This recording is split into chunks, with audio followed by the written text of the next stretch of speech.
Hello, welcome here. We love all of our listeners, all of our chatters.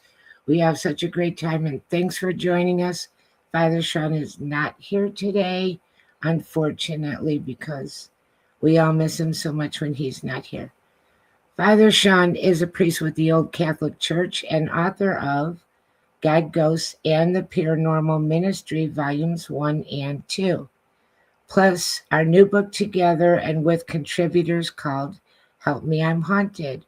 All are available on Amazon, paperback and Kindle, and you can get signed copies from Father Shawn on his website, ghostbegone.biz. That also is a great place if you want to send us a question or make a comment, ghostbegone.biz.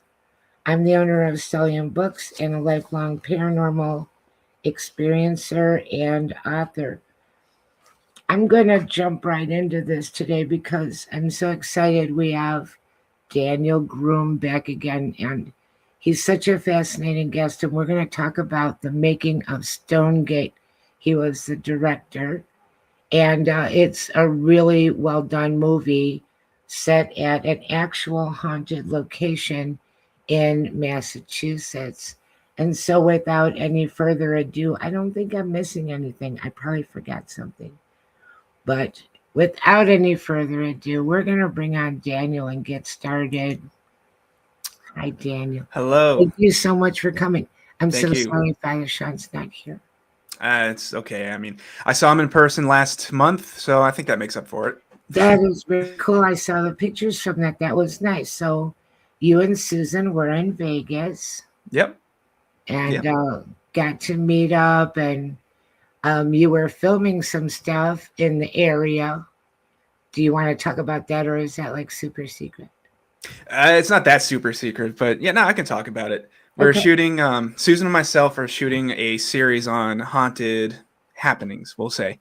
And Father Shawn has a haunted object, and I'm not sure if you've mentioned it before. Oh, I know a lot of haunted objects. Yeah. He has a whole house full of haunted things.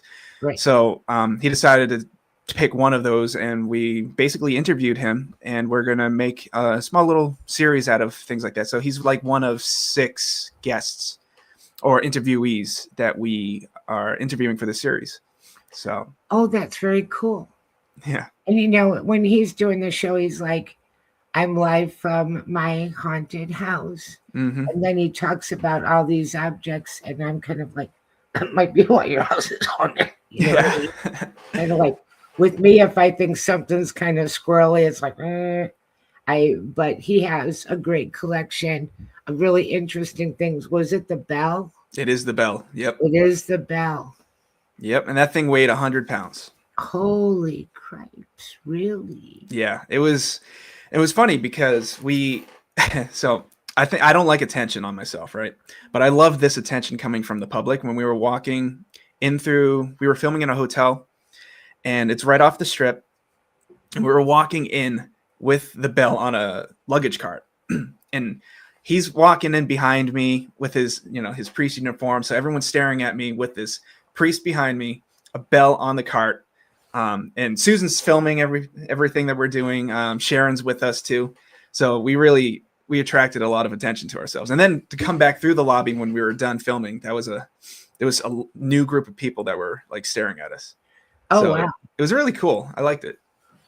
That's interesting. And then you interviewed him for a while, and you had some locations out in the desert that you went to. Yeah. Yep. We went off to the Valley of Fire. It's just north of Vegas. It's about an hour away. Just to grab some cool footage, because we don't see that here from the Northeast, obviously. All we see is trees. Everything's condensed. Right. Me personally, I love the wide open space, which is why I love the Midwest and the West Coast. And then just look at the stars, because we don't see that up here either. Yeah. I'm originally from Chicago, so it's kind of same-ish, city and that same kind of climate and everything. Yeah. So I'm down by Tulsa, Oklahoma now, which is completely different. Yeah, but I can imagine. Vegas, that's like, just something completely foreign to people that would be like big city people, um, you know, like we are from Yeah. the north and northeast. Right. And that's not my first time in Vegas, so I'm used to it. I actually went there first with a couple friends that have never been, and they're amazed at how it's just literally like a city block and that's it. Everything else is just Really? desert. Really? Yep. It's very small like that, huh? It's Just very like small. I that. mean, it's not as small as a city block, but you know, Right. But it's not like a great big city encompassing like right. a lot of area. There's a lot of surrounding towns around it, but once you leave those towns, it's just desert. There's nothing left to it. Wow. I Interesting. think the closest city after that is like Area 51 or something, you know. Oh, did you go there? No, not this time. I did go in July. I actually went down there. I didn't make it all the way to the gate. I chickened out a little bit, but Right. Well, we all know you're not going to get in, but it's just an right. interesting thing. And don't they have a diner around there with a big it looks like one of the gray aliens or something. And Yep. Yep. yeah. Little Leanne, I think is how they say it. Oh, Alien or something like that. It's a alien. pun. Yeah. That's cute. I love it. Yeah. Well, very exciting that you guys got to go and Susan was with you. And that was really nice that, she also got to meet Father Shawn and his wife was there. So really super duper. I could not go, but maybe Next time. That next time. 100%. If Yep. there's a next time, then, you know, I'd love to be on board for that. So let's steer this around a little bit and talk about the movie Mhm. StoneGate and what it's like to make a movie like that and what gave you the idea. Well, to make a movie is very hard. I don't care what anyone says, Yeah, right. especially feature. I mean, even if you go to a short film, it's still really hard. Um, the inspiration behind StoneGate was through a music video I was actually shooting in an abandoned hospital. This was at, and I'm going to drop the name because it's been so many years now. It's Medfield State Hospital that we shot this music video at, Nice. and we we went in kind of on a handshake deal.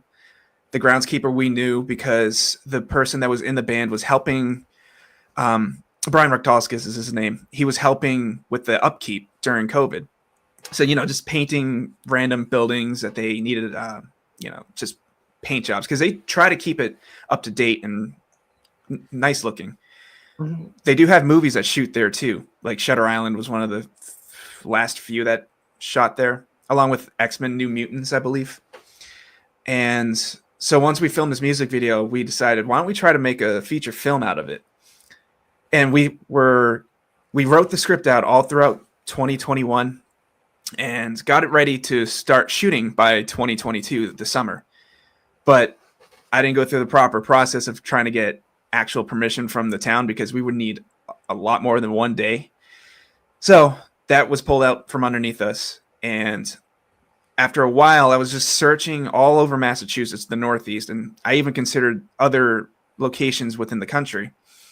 And I settled on Tewksbury State Hospital because they were the first ones to actually show real interest in the movie. They've had movies such as, TV shows like Castle Rock. That's on Hulu. They Oh, shot a lot of scenes in there, and some of the scenes that you can see in my movie, like the outside of the actual the public health museum. That's what they use it for. That's the actual face of the building that's shown in all these shows and movies. And the last movie that was there was Hubie Halloween from Adam Sandler. You can oh, you I can love actually see the hallway that they use is in my movie, and it's in the first scene of Hubie Halloween. And I didn't see this very until cool. after we were done filming. So,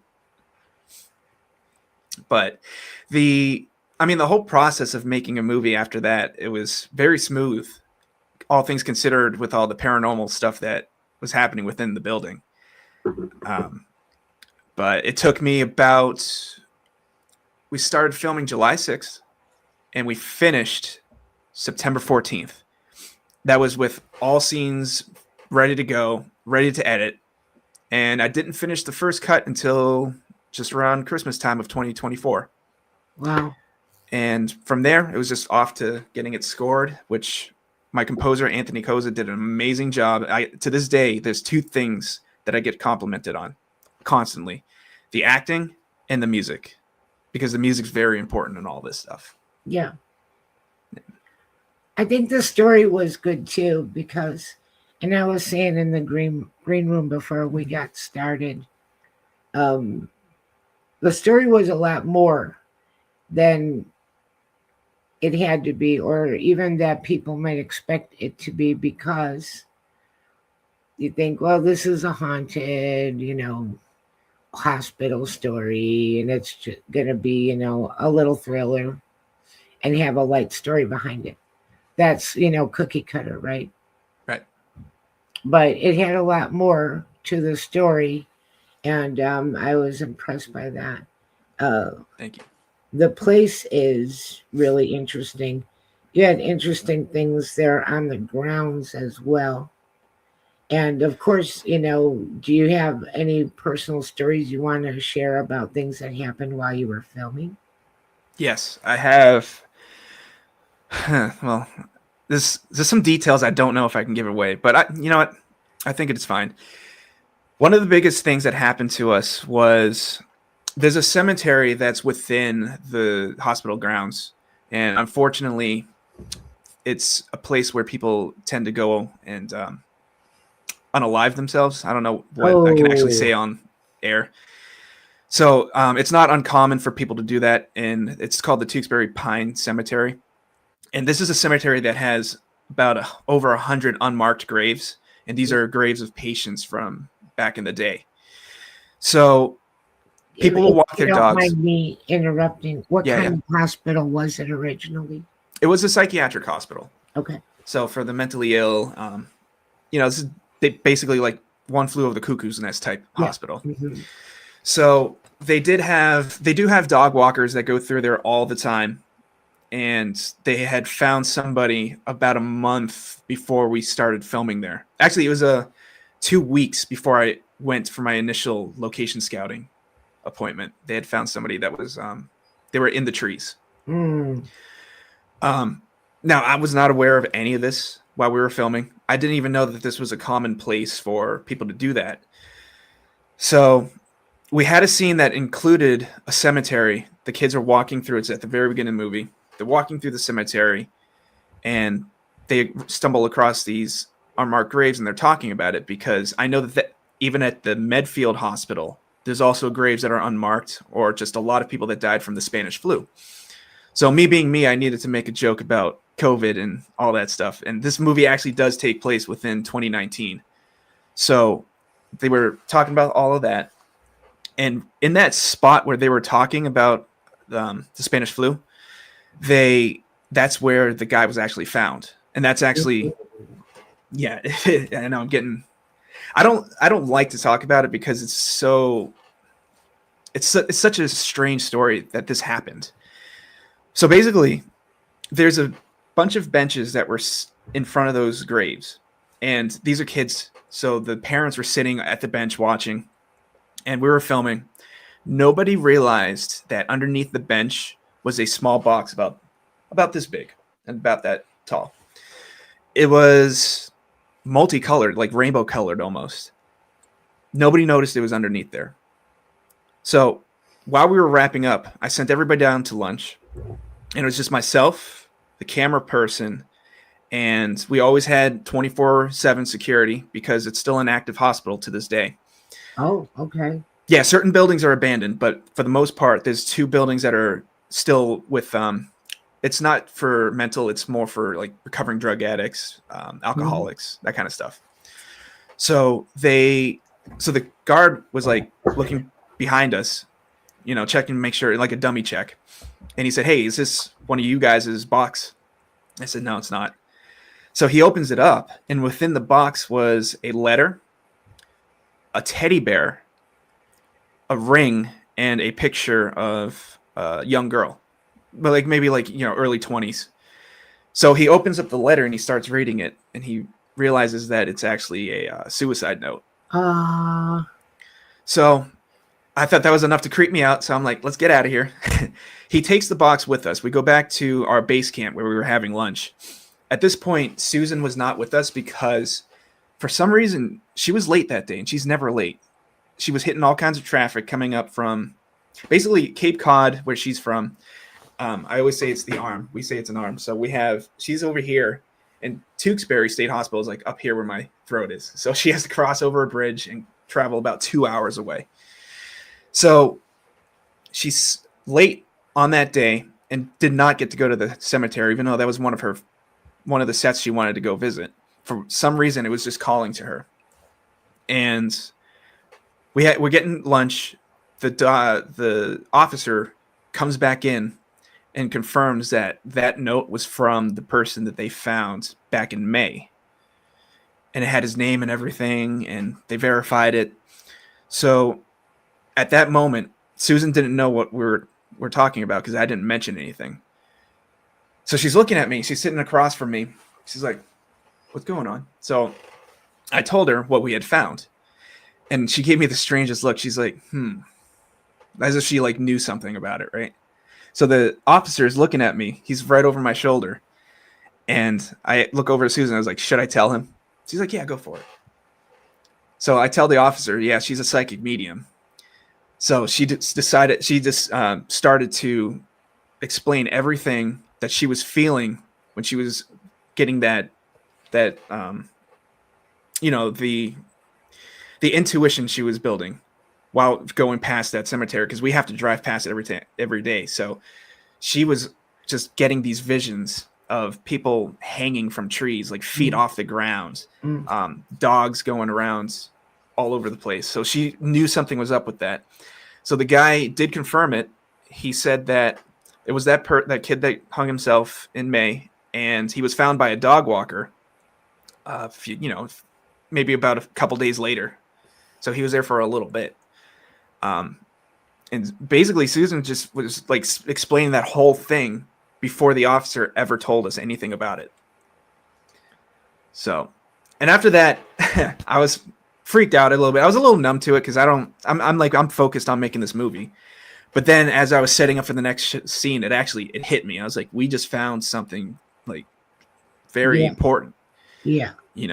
And the whole day after that was messed up. Like nobody was feeling good after that. And I didn't tell anybody on set either, because I have a cast full of kids and parents. I don't want them to be freaking out like that or know anything like that.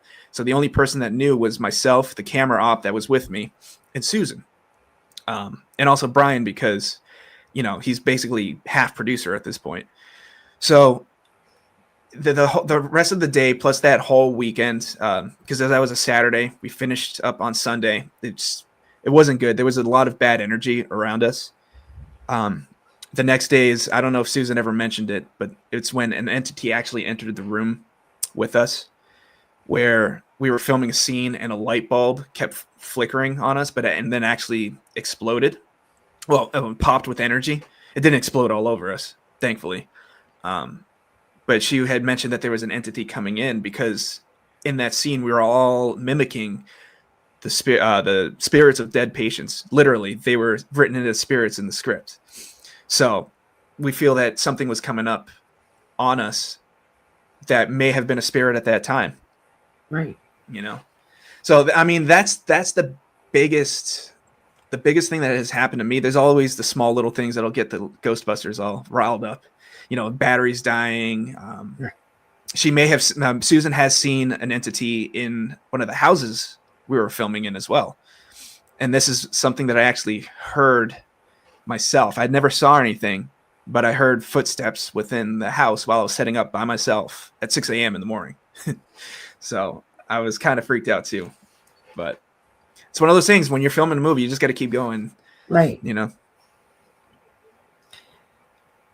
Those are all very interesting stories. And, figuring that you're going into a haunted hospital, that you're going to be surrounded by all kinds of energy, and that's going to make its way into the film one way or another. Yeah. Did you expect that, or did it surprise you? I think I expected it. I didn't go in wanting it to happen. I just wanted to go in, get it done. Because to me, ghost hunting and filming is two different completely things. I'm Right. also scared that people are going to be like, oh, well, you're a filmmaker, so how much are you faking on the other end? Right. So, but I did go in knowing that, and this is a good reason why we had Susan on set, because she had the ability to cleanse us without anyone knowing. And nobody knew on my set that I was a ghost hunter, because there is still a little bit of a stigma to that people, people think it's cool when I say it. But again, when I'm filming something, that's completely separate. So having Susan there to be able to protect us, put that spiritual bubble around us, was very important for us, whether Right. we realized it or not. Yeah. Yeah. I very much believe in that. And everything's energy. And if you can, I don't want to say what, navigate or maneuver your way through energetic situations, Yeah. there's an intelligence to that can keep you from falling into a really bad scenario. Yeah, no, there totally is. I will say that I was supposed to be, I don't know if you noticed, I am in the movie a couple times. Yes. Um, but during the climax where we were filming the spirits of dead patients, I was supposed to be one of those patients. Like, I was just going to be in one of the rooms, freaking out, running down the halls, what have you. But I knew that day, once I started getting given all the extras, the gowns, I was supposed to put one on, and Susan's like, "Okay, here you go," and I was like, "No, no, no, I'm not doing this." And she's like, "Why?" Because I can feel that there was something attached to me at that point, whether that was maybe the spirit of the person we found, or of the guy in the woods, or if it was something within the building itself. So I told her I'm not doing this. But she ended up cleansing me during that, because I felt a little bit better during that, um, enough to get through filming that whole day. And then after that, we were finished. She cleansed me one more time, and I'm no stranger to her cleansing me, because on our ghost adventures, we always have something that comes back with us, whether we want it to or not. Yeah. So, you know, It was kind of interesting. Like, a lot of times I explain to people, this is a weird way to explain it, but it, if you never had cheese, you don't know what it looks like, what it smells like, what it tastes like, you have no clue. Then once you have, after that, and I'm applying this to ghosts, you can walk into a place and be like, oh, you can feel it. Yeah. Places that have spirit feel different. You can feel, I'm a little bit sensitive, but I mean, once you've been through it, once you've been introduced to cheese, quote unquote, and now you know Yeah. what it is, Yeah. you can be like, oh, you know. But other than that, it can be very hard to describe to someone who has never experienced it. Um, and I think too that once you have experienced it, you tend to have more and more experiences, because I think the spirits can tell that you might be able to see or hear them. And now Yes. they're drawn to you a little bit, because you're not a rookie anymore. Right. And I think they realized that. They were like, "Oh, he's got cameras. He's probably here to capture us." I'm like, "No, I'm Right, not." You know what I mean? right. I don't know if we've mentioned it before, but we do have an EVP in the movie too. It was during when the kids first break into the hospital. There's whistling that we hear in the take, and I'm yelling at the kids, because I think it's one specific one that was whistling during the take. I'm like, "Guys, stop whistling!" And they're like, "Okay," because I think he did. I think he was whistling the first time. The second time, the second take, he goes up. They all go up, and I hear the whistling again. I was like, "I thought I told you to stop." And I have these same headphones too. The ones that I'm wearing now were the ones that we used to film. And he's like, "I didn't whistle that time." And Susan's down at the bottom of the stairwell, and she's like, "I heard that too." And I look up at my camera guy. He's like, "Yeah, I heard it too." Mm. So, and we actually captured it and kept it as a take at the beginning of the movie. So I thought that was a little cool thing. That's a very cool little story. Yeah. That's not really, really scary at all. It's just kind of like somebody gave you a little It's heads up that they're there yeah, without being, acknowledgement. yes, an acknowledgement for sure.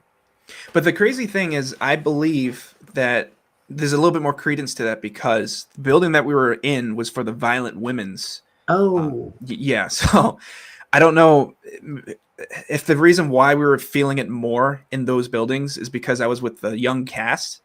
Because that's basically, if you think about it, a trigger object. If any of them were, if any of them were mothers or anything like that.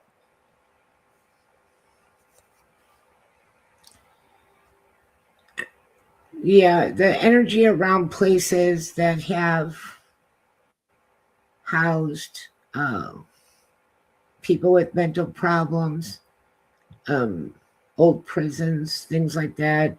The energetic feel behind the whole place is completely different.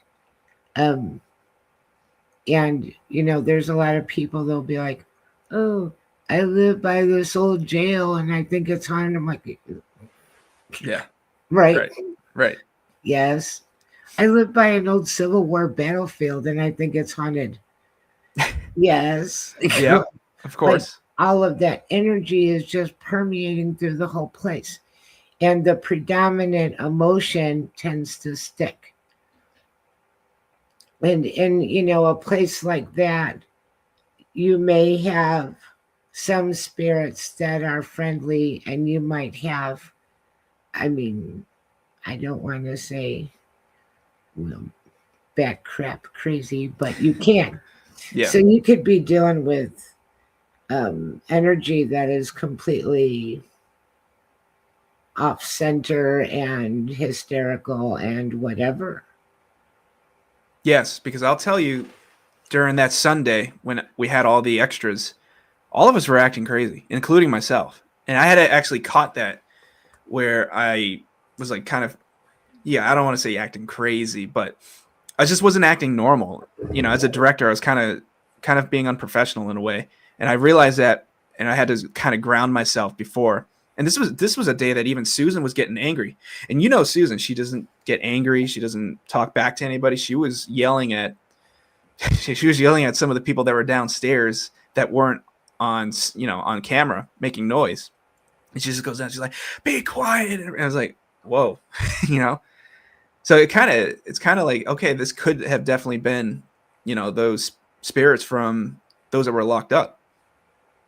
Oh, yeah. And then that energy just permeates everything. Yeah. Yeah. So needless to say, I was glad to get out of there that day. And you know what? I don't want to go back to that place. Right. And I remember like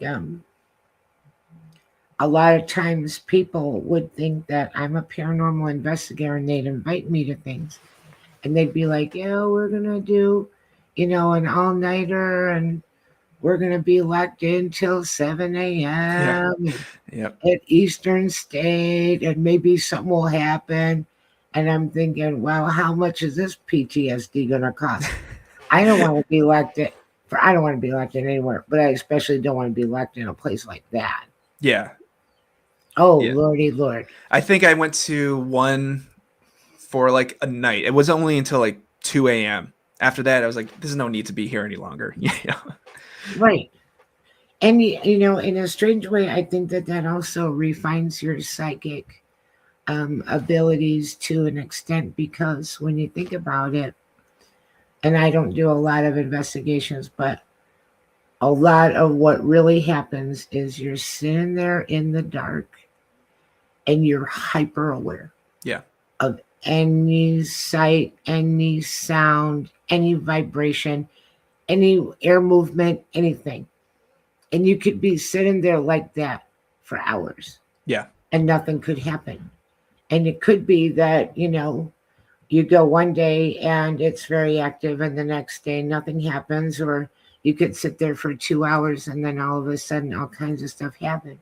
But I mean, it's kind of meditative in a way Mm-hmm. to sit in the dark and just be so hyper aware on every level.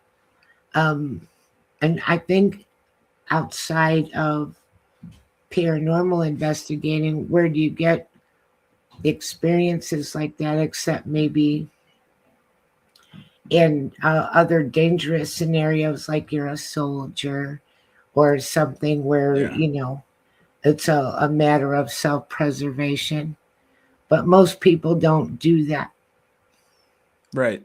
And I agree with the meditation part of it, because I think the most I've ever done that was at the Conjuring house before all the craziness happened there. You Oh, just interesting. literally you sit in their library and it's just pitch quiet and you're just gathering all that energy that's in the room. But I Right. also think that's kind of bad too, because not on a spiritual side, but more on like just a regular technical side, because you start become you start becoming fatigued in a way. So you start hearing all these little noises, and if you're not hearing anything significant throughout the night, you're going to start saying, "Oh, well, I heard this," and you can't really filter out what is actually, paranormal compared to just the radiator going off. You know, Right. And it's that's really hard in a place other than your own because you're not used to its usual yeah, creaks and knocks and sounds that it makes, you know, for like you're saying the furnace or whatever. hmm You're not used to what another place just naturally sounds like. right. And I had the privilege of growing up in an older house, one that was built in 1910. So I'm aware of what noises are what. We had steam radiators and all that. Oh, yeah. So it's easy for me to distinguish. And it's actually good when I go with people that live in more modern homes or, have forced hot air. None of that. They don't understand that kind of stuff. Right. I come from a radiator house. Yeah. My house back in the day from when I was very little was so old, it had a cold room with a chute that went to the outside, and they could come and deliver coal and just drop it down the chute right into your house. yeah. But by the time we lived there, we had a furnace, but we still had like radiator heat. But there was an old coal room. Yeah. Mine's wasn't that old. So, So I love old houses. Old houses are extremely cool. So when you went to the Conjuring house, speaking of old houses, that's mhm. from like what, the 1800s or Yeah. Yeah. I can't. Yeah. I think it is 18. I can't tell you the actual year, but definitely 1800s. and they have soldiers there and different things. What did you experience? It was so long ago. It wasn't much. The most that I experienced. So actually, I do have footage where I had a camera on a dresser in the main master bedroom, and this is where the owners would say that they felt vibrating on their bed. And I just have this camera just set up on the dresser, and for whatever reason, it starts shaking like this, Oh, 3 times mhm. actually, and it wasn't like back to back. It was maybe shake once, then a minute later, second shake, and then 5 minutes later, the next shake. So, and the only way to debunk that was that somebody was hitting the dresser or shaking the floor. But I know that nobody was hitting the dresser because my friend was sitting next to it in a rocking chair, and I would know if he's rocking back and forth against Oh that thing. yeah, You know. Um, Also, it's not because of the floor shaking because of my footsteps. I was heavier back then. I was probably like 260 at that time. So I was keeping track, watching the video back, trying to track my feet. And every time it shook, it just wasn't because of my footsteps. And I know that there were other people with us in the house, but they were downstairs on the opposite side. Actually, they were in the basement on the opposite end of the house. So I could not explain why naturally the camera could shake.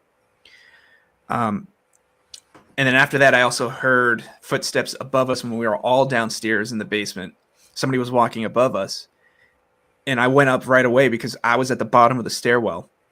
And I went up and I just didn't see anybody because I know the owners at the time would stay with us, but they had their own little like in-law apartment attached to the house. So that one, yeah, they could have came in for whatever reason, but I didn't see anybody up there when I went up, and I went up within 30 seconds of hearing it. So interesting. What other well-known places have you been to? The infamous Lizzie Borden house. It's one of my favorite places. Oh, Um, that that's one's a very interesting story, and it always yeah, will be. yeah. I hope it never gets solved because that's part of the mystery, the allure of the house, Right, and that's why we keep going there because we want to be able to be the ones to find out what happened. right. My favorite thing that ever happened there, two things actually, is where I caught my first EVP, Oh, where I had one of the watches, the digital watches that record audio files, and I had my camera running at the exact same time. So I was asking questions. This is for the show Mass Hauntings. This was the first time I went, and I didn't include this because I missed it the first time when we were doing evidence review. So I say Owen had that scratch on his back that was featured in the show, and at this point we already knew about it. So we go downstairs to the living room where Andrew Borden was murdered, and I asked the question, who attacked Owen? And at the time I didn't hear anything. Upon initial review, I didn't hear anything. But on my watch, which I completely ignored the fact that I was recording that, I heard like a whisper, and it said it was him or something along those lines, or that was him. So that was something that I caught on my watch recorder, but not on my camera mic, which was the first time I was listening to it. Because me being ignorant at the time, didn't think that if I can't hear it on one, doesn't mean that it's going to pick up on another microphone. So the second time we went, I actually went back with Dave Foley, who's also in the show, but we just went on our own for New Year's. We had nothing better to do. And we got the SLS camera. I was pointing it at is the that the one couch. that? I'm sorry. Yeah. It It's the looks one with all like the stick figures. skeletal.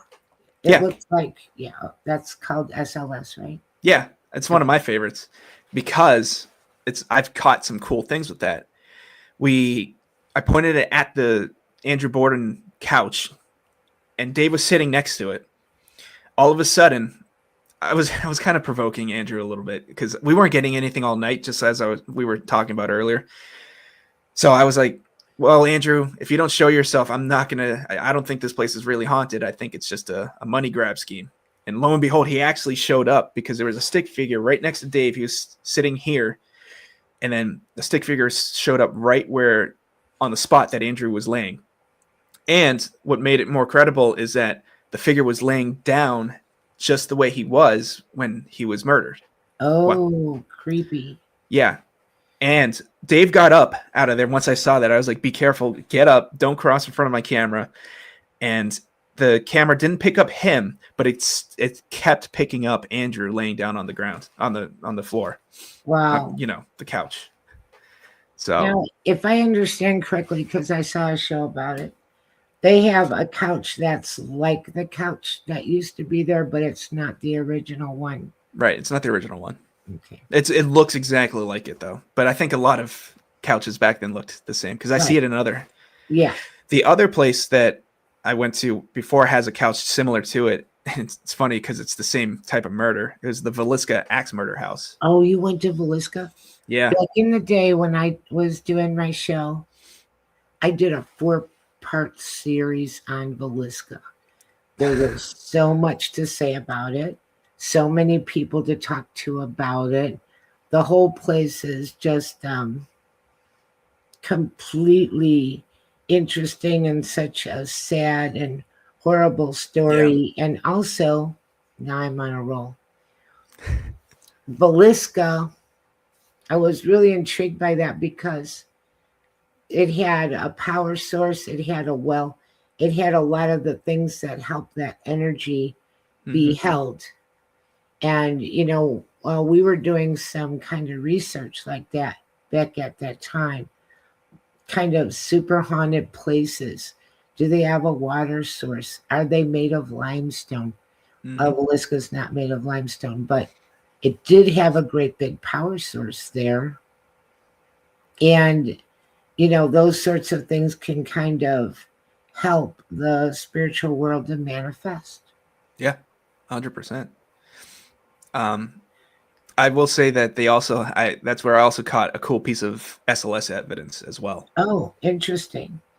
So this time I actually if you know the story about the murderer who killed the family after church, Yeah. and he's alleged to have hid in the attic up Yeah. there. So, I shouldn't admit this. I did a little provoking, but I did this because this spirit supposedly is the murderer in there. So, good riddance, right? So I said I couldn't. Nothing was happening again. So I said, "Come on, show yourself," and just poked it a little bit more with the camera shooting from the door frame out to the window that overlooks the street, and from one of the corners, the stick figure manifested. It stood up and then kind of walked up and over across the screen and then disappeared again. Oh, wow. So it's as if that person, and this was actually around maybe 2 o'clock in the morning. It was in the middle of the night. So maybe if this wasn't an intelligent spirit reacting to me, if it could have been residual, where I had caught the killer actually getting up in the middle of the night to do the deed. You know what I mean? Right. So that's another strong thing that I caught with the SLS. That's crazy. So do you think the SLS now is one of your favorite pieces of equipment? It truly is. It's not foolproof because it does pick up things that, like my chair, if it looks like a human, it's going to pick it up as a human. So that's always something I'm aware of. But one of my favorite places to go to is the Hinsdale House in New York. Oh, yeah, that one's right up Father Shawn's alley. I set up an event there for other people, and I didn't go. Yeah, I don't blame you. You really want to go there? Well, I could see if we can make it happen. And I did set it up, and then they're like, "You're coming, right?" And I'm like, "Well, no, I have fun." But I from what I've gotten back as far as feedback on that place, mm-hmm. that place might just be some place that's just better left alone. I think so. I've been there twice. The first time was, I've never felt anything like it before. It's a depressing feeling. But I think the second time I went, it wasn't the same. So it wasn't the same as if we were talking about you can feel when a place has energy in it. The second time we walked in, it just didn't have it. So I don't know if it's just run its course on that, or if somebody did something to it to kind of clear everything out of it. Because I know it was a big documentary on it, with Nick Groff. Yeah. And I think he did that documentary after the first time we went. But no, that place was, at the time, that first time I went, it was very depressing and heavy. Yeah. And my SLS did fail there. Oh, really? Yeah. I couldn't get it. Basically, the computer kept shutting down on me. It wouldn't stay on. And the actual camera, I don't want to say it fried, but it basically just fried. It stopped working. I couldn't get it to turn on at all. Wow. So that's the only time the SLS has failed me. And the thing, I think the truth of the matter is, with all of these places, there are people that can go there and make things better.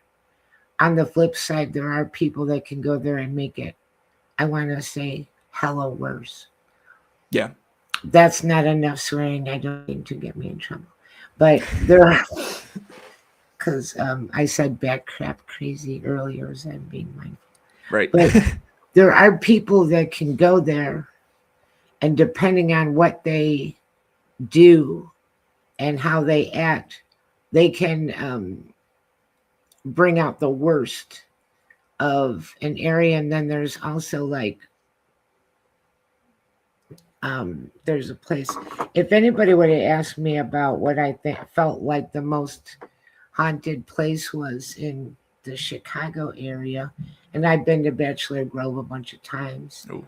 And Monk's Castle, Resurrection Mary Willowbrook Ballroom.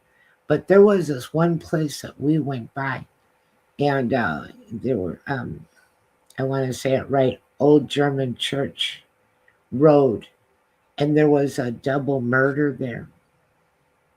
And people see a ghost car pull up and they see the trunk open, no people opening the trunk. They just see the car, they see the trunk open, and two bodies like wrapped in blankets thrown into the ditch. Hmm. Now, And Chicago was mobland, wasn't it? no, I mean, yeah, but I don't really think that that's connected to this. I think it was mhm, just somebody that was, they might have been, I don't know if they were sexually abused, but some, crazy person. mhm. It could have been, but I don't really think it was. Anyway, the point of it is, then you have people that will go on a property like that and they will start doing black magic stuff. Right.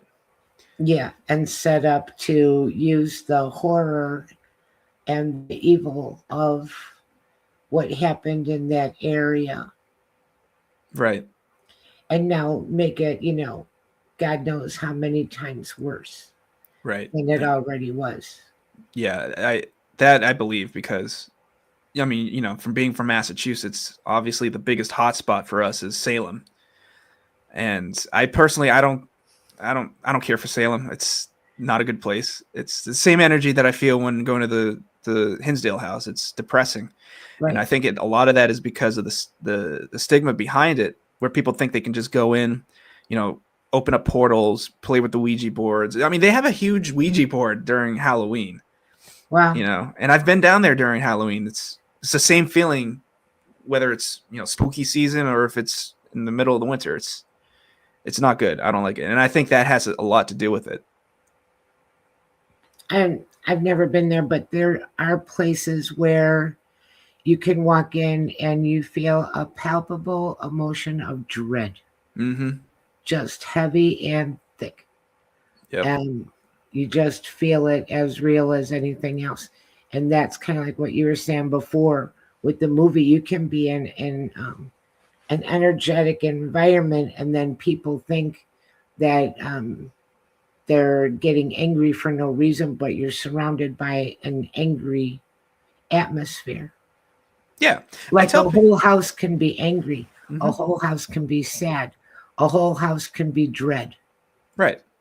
I tell people all the time, it's no different than going into an old house that has a lot of history or going into Walmart because, you know, Walmart employees can be angry and so can the customers. It's all that residual energy that just holds within the Right, area. So right, it doesn't matter to me. And that's right, why I feel a lot of people are running around with depression and all this other stuff, just holding in all this anger. They don't realize that it could just be the energy or a spirit, an entity that's been manifested like that. right. And it can be very hard to tell Mm-hmm. what's actually my energy and what is, the ambient energy around me, especially if you move into such a place that has an emotional and energetic signature to it. Right. And now you've put yourself into that environment, and you may not even believe in anything, and little things might happen, and you're, but kind of um, on an emotional level going downhill. Right. And that's a lot of it too. Where not a lot of us are in a good emotional state, especially nowadays. So if there is something there, it's going to attach to the person that's the weakest, or just weak people in general. Right. And I Have say you, weak by emotionally weak. right. Have you ever lived in a place with activity? No, never. And that's one of the things you always hear people saying, "Oh yeah, it started when I was young. I saw this person in my closet or somebody walked across the yard and I never saw them. They just disappeared." That never happened to me. A lot of it was just watching TV, watching movies. Yeah. Um, I do have a little bit of a background in the family with the paranormal. My grandfather specifically, where from what I'm told, he did have a ghost hunting group back in the 60s and 70s, and he was friends with Betty and Barney Hill of the first documented UFO I case. know exactly who that is. Really? Yeah. I have Yes. not met them, but I know exactly who that is. Yeah. Yeah. See, a lot of people. That's the sad part is not a lot of people know anymore because I bring it up and That's they're like, just "Who?" that's you from know? back in the day. Yeah. Yeah. Yeah. because they're from this area. They're from New Hampshire. So they were driving from Montreal back to New Hampshire, got abducted.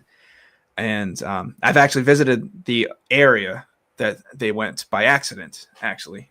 I didn't have no intention to be there, but it's right in the White Mountain area. And there's a little gas station that has like a tribute to them. Well, not to them, but to aliens in general. It's kind of like the restaurant at Area 51. Interesting. Yeah.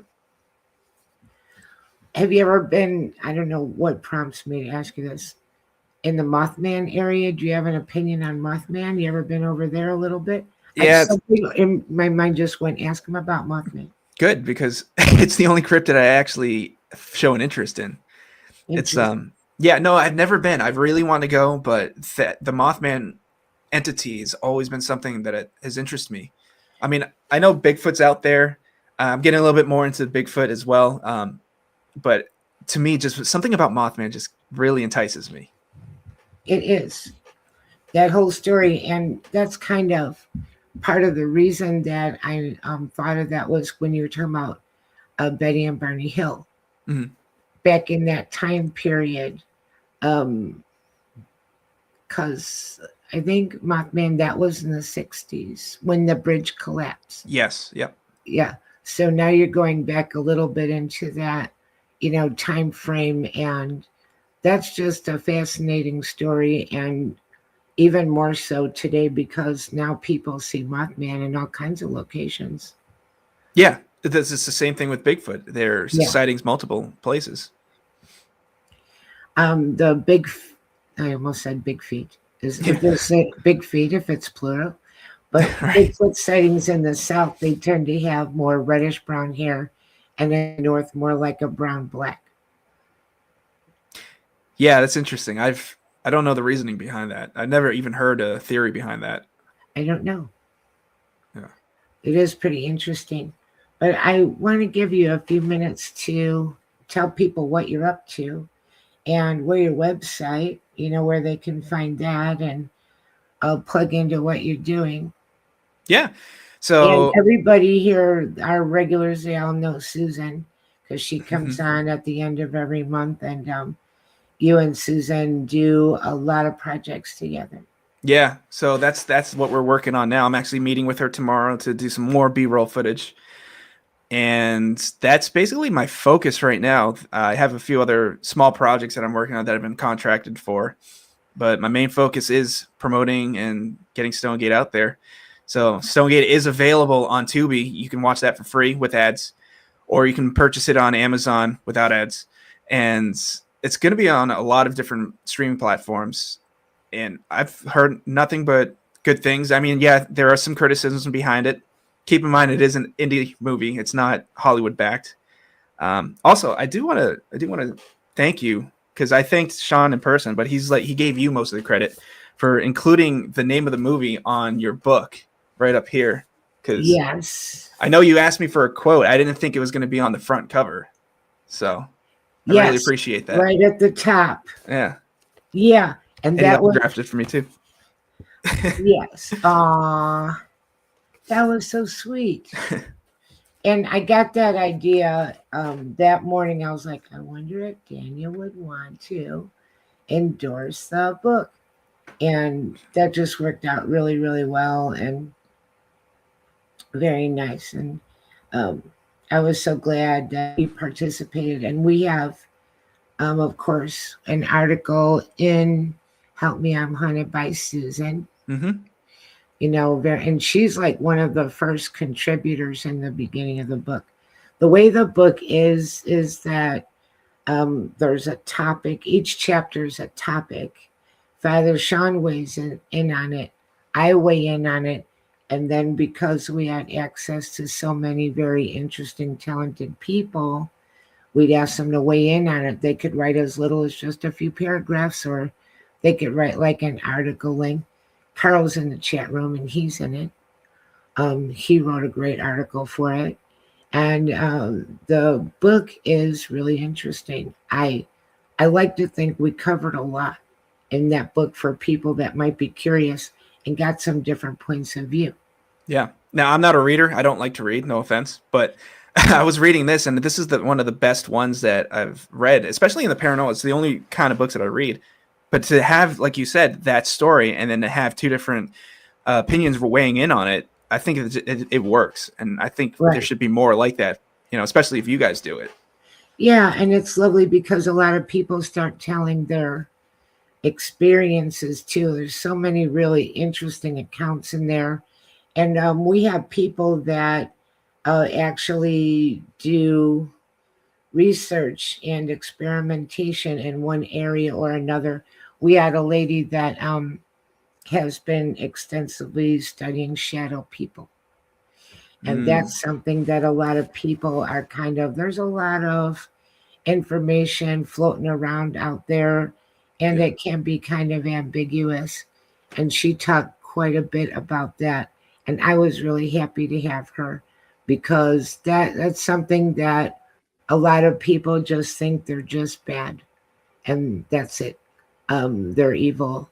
And other people, not necessarily, or they could be both.